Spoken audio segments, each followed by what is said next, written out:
नमस्कार, मैं हूं विनय सिंह। इन दिनों कृष्णा नदी जल का विवाद इतना ज्यादा गहरा हो गया कि सुप्रीम कोर्ट के 2 न्यायाधीश ने इस मामले से खुद को अलग कर लिया। तो आज बात करेंगे कि क्या ये ट्रेंड सही है, मतलब कि सुप्रीम कोर्ट के न्यायाधीश खुद को अलग कर ले रहे हैं क्योंकि वो अब ट्रॉल होने लगे।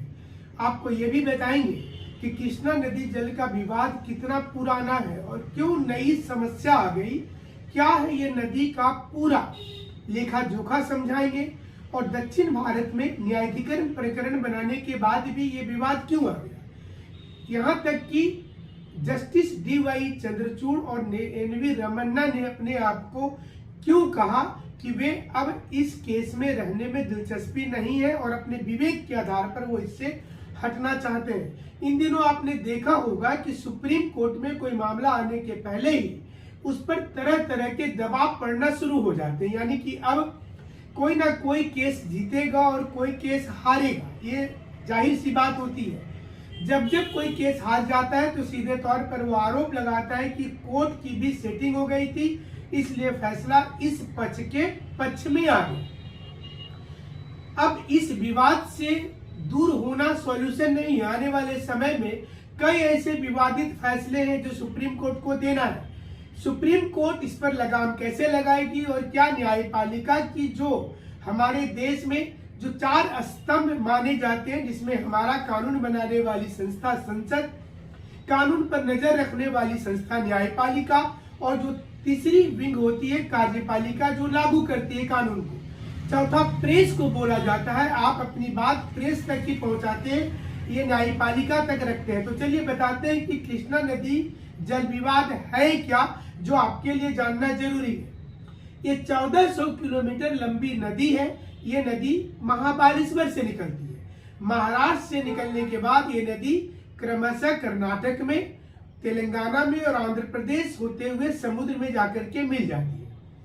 इसकी कई सहायक नदी है, मतलब अगर आप देखेंगे तो इसकी कई सहायक नदी है। हम आपको ये भी बता दें कि सहायक नदी के साथ साथ अगर आप देखें तो कृष्णा जल नदी जो है ये सिर्फ 1-2 राज्य में ही नहीं है, 4 राज्य में है। हालांकि पहले जिस समय में इस पर फैसला आया था उस समय 3 राज्यों के बीच पानी का बंटवारा हो चुका था, ये भी आपको जानकारी दे दें। लेकिन तेलंगाना नया राज्य बनने के बाद ही ये मुश्किल बढ़ गया, क्योंकि आंध्र प्रदेश चाहता है कि अब तेलंगाना को अलग से हिस्सेदारी दिया जाए, मतलब जो 3 भाग में बटा था उसे 4 भाग में करना चाहिए। जबकि ये डिमांड जो है, ये डिमांड दूसरे राज्यों का, जो कर्नाटक और महाराष्ट्र है, इसका कहना है कि आंध्र प्रदेश तो साथ में ही था ना तेलंगाना के, तो फिर इसको अलग से क्यों हिस्सेदारी देना चाहिए। इसलिए ये इंपॉर्टेंट हो जाता है कि इस विवाद पर आप ध्यान दीजिए। चर्चा में क्यों आ गया,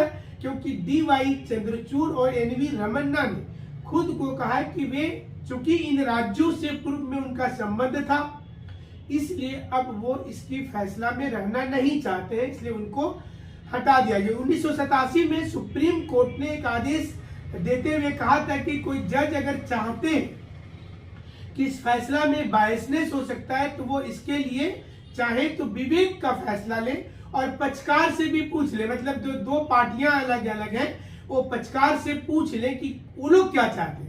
यहाँ पर मामला ये है कि हर पार्टी, 4 राज्य चाहते हैं कि DY चंद्रचूड़ जी और NV रमन्ना जी ही इस केस की सुनवाई करें, लेकिन ये दोनों इसलिए नहीं चाहते हैं सुनवाई करना कि अगर फैसला आ जाता है तो इनके ऊपर आरोप लगना शुरू हो जाएगा कि ये इस राज्य के रहने वाले हैं, पूर्व में यहाँ के न्यायाधीश रहे हैं, इसलिए संभवतः इस फैसले को लिया होगा। अब आपको थोड़ी ये भी जानना जरूरी है कि कृष्णा नदी जल विवाद जो है ये 4 भाग में पानी का बांटना होगा। 4 राज्य से ये नदी गुजरती है, 33% एरिया को कवर करती है। 1969 ईस्वी में कृष्णा वाटर डिस्प्यूट ट्रिब्यूनल इसका गठन किया गया था। 1973 में इसने रिपोर्ट दिया, 1976 में रिपोर्ट प्रकाशित हो गया और ये बताया गया कि फिलहाल 3 राज्यों में पानी, उस समय में तेलंगाना नहीं था, तो 3 राज्यों में इसका पानी का बंटवारा कर दिया जाए, तो अलग अलग क्यूसेक की मात्रा में, TMC की मात्रा में ये पानी दे दिया गया। लेकिन उसमें ये लिखा गया था कि 31 मई 2000 के बाद समीक्षा होगी। तो फिर समीक्षा हुआ। 2004 में दूसरी बार एक बोर्ड का गठन किया गया और नया नियम बनाया गया। यह भी लिखा गया कि 2050 ईस्वी तक अब कोई नया नियम लागू नहीं होगा। तो नए नियम के मुताबिक महाराष्ट्र को 666 टीएमसी, कर्नाटक को 911 टीएमसी, आंध्र प्रदेश को 1001 टीएमसी पानी दिया जा रहा है। अब सवाल यह है कि इससे खुश क्यों नहीं है लोग। आंध्र प्रदेश का यह मानना है कि उसके साथ नाइंसाफी हो रही है, क्योंकि उसका जो पानी की मात्रा थी उसी में से तेलंगाना को मिल रहा है। अब इस तर्क और वितर्क को समझ लीजिए। तेलंगाना नया राज्य बना है 2014 में और ये डिमांड है महाराष्ट्र कर्नाटक का कि तेलंगाना का जो हिस्सा नए राज्य में आया है वह राज्य मूल रूप से आंध्र प्रदेश के अंदर था पहले। तो जो पानी आंध्र प्रदेश को मिल रहा था उसी में से आधा पानी तेलंगाना को दे देना चाहिए, जबकि महाराष्ट्र कर्नाटक के विरुद्ध आंध्र प्रदेश ने कहा है कि अब पानी के 4 हिस्से बना दिए जाए और चारों को बराबर बराबर की मात्रा में दिया जाए। तो ये देंगे कैसे? इसके लिए कृष्णा नदी जो महाबालेश्वर से निकलती है और वहां से निकलकर समुद्र में जहां तक मिलती है, हर स्थान के गहरे पॉइंट को निकाल लिया जाता है, जिसको थालबेग कहते हैं। ईरान इराक का 7 वर्षों का युद्ध जो पानी के लिए हुआ था उसको थालबेग से ही पूरा किया गया था।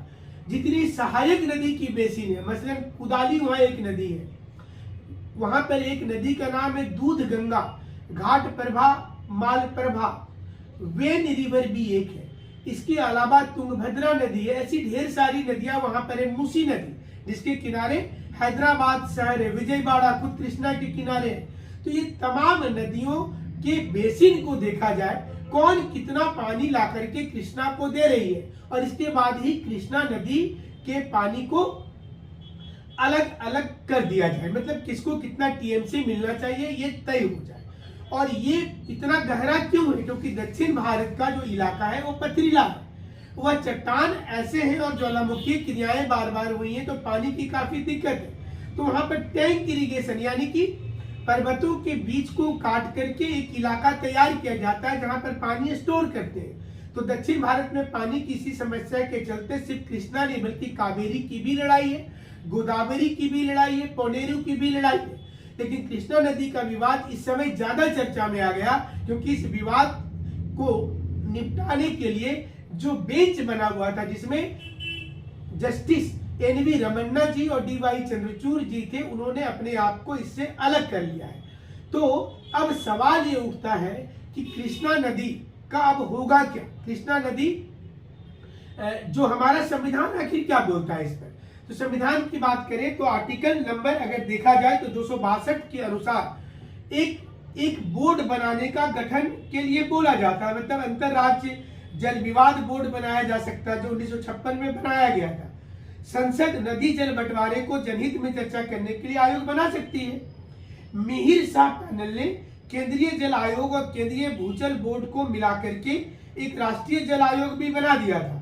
वर्ष 2019 में अंतरराज्य जल विवाद की समस्या को सुलझाने के लिए संविधान में कानूनी परिवर्तन किया गया और बोर्ड को अत्यधिक शक्ति दे दी गई।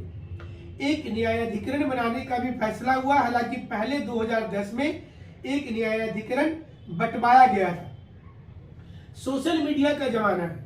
सोशल मीडिया में लोगों को कमेंट करने का अधिकार होता है। मसलन हम लोग खुद देखते हैं कि आपको जब सारी चीजें मिलती हैं और एक चीज भी नहीं मिले, एक चीज की कमेंट का जवाब नहीं मिला तो निगेटिव बोलना शुरू कर देता है।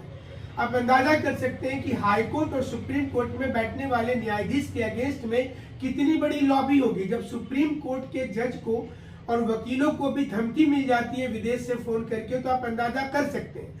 ऐसे में न्यायालय की स्वतंत्रता क्या खतरे में आ रहा है?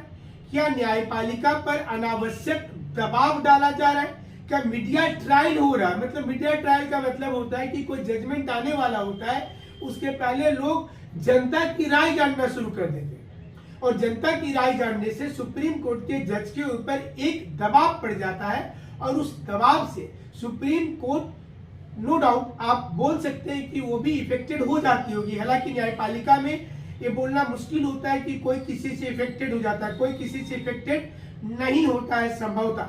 लेकिन इन दिनों चर्चा में सारी चीजें आ जाती हैं। और यही कारण है कि कृष्णा नदी जल बंटवारे को हमने कोशिश किया कि पूरी स्थिति को आपको समझाई जाए कि इसका क्या आने वाला समय में भविष्य होगा।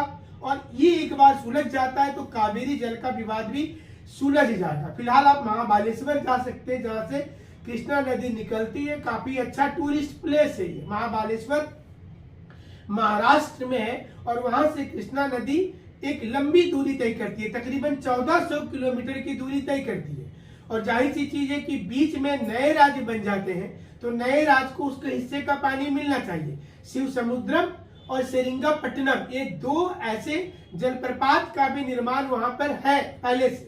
अब देखना पड़ेगा जिसमें जल विद्युत परियोजना चलाई जा रही है। तो ये सारी चीजें जानकारी कृष्णा नदी से अच्छा लगा होगा तो आगे भी वीडियो को शेयर करते रहिएगा और दूसरे लोगों को भी बताइएगा हमारे इस चैनल के बारे में। हमसे जुड़ने के लिए आप सभी का शुक्रिया, धन्यवाद। फिर नए टॉपिक के साथ आएंगे, नया विश्लेषण करेंगे जो आपके लिए काम का मुद्दा होगा, करेंट सिनेरियो।